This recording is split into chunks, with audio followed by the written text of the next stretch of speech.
My name is Brad Gillum. Hi, my name is Christina Gillum. About 7.5 years ago, I was diagnosed with a severe obstructive sleep apnea. I had a sleep disorder from his sleep disorder.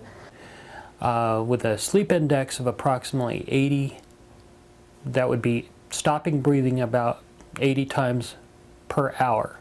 What would happen is he would actually have his airway close off while he was sleeping, and it would trigger his brain to wake him up so that he wouldn't die.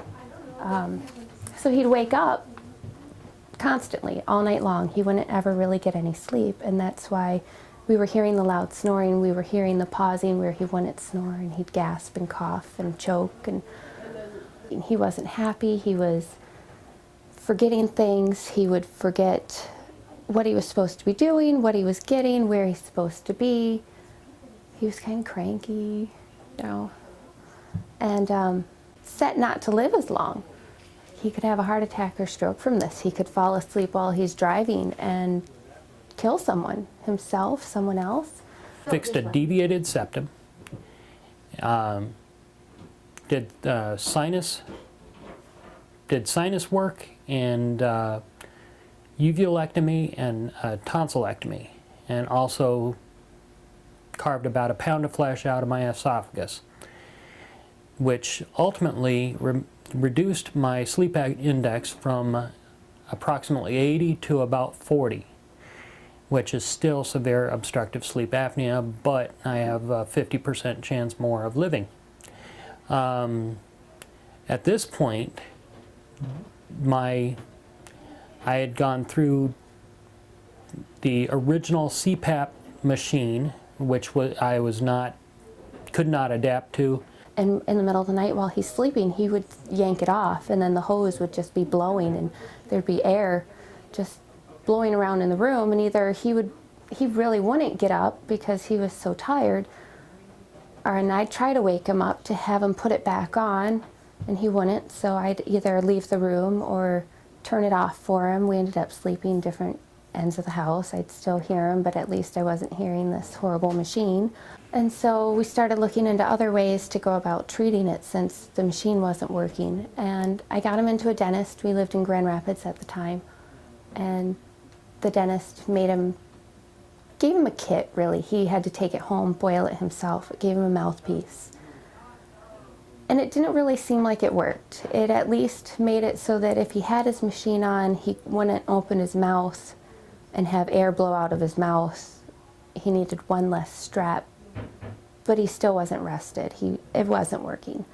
About that time, my wife went to work for Dr. Donnelly, who I ended up coming into Dr. Donnelly and explaining to him the situation with the mouthpiece and what I wanted, and he said he could build me a mouthpiece, and I told him that with an addition to the mouthpiece, I would like a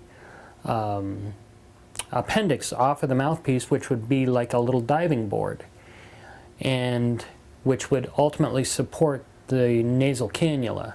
His comes in and he has no straps. He just has this custom mouthpiece in his mouth that keeps him from, it keeps his airway open, and it connects to his machine, and he's getting the air, and he's not able to just yank it off. He sleeps with it every night. I'm impressed with it, that it's sturdy, it's solid, it has more than just metal and little rubber bands, and we don't have to boil it at home and try to make it fit. With the nasal cannula attached to the mouthpiece, I no longer have the mask strapped to my head. I can easily sleep over 4 hours a night. He's rested. He's remembering things. He's nicer. He wasn't ever mean. He was just tired. He was cranky. I can't blame him for it. He never had any sleep. He's helping out. He's doing dishes. I've seen him vacuum. He's playing with the kids. I have just completed the paperwork to be put back on the commercial driver's license list for the city of Grand Rapids, who is my current employer, so I can drive snowplows again and a variety of other vehicles.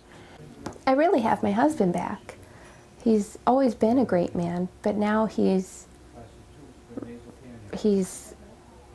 the best great man he could be.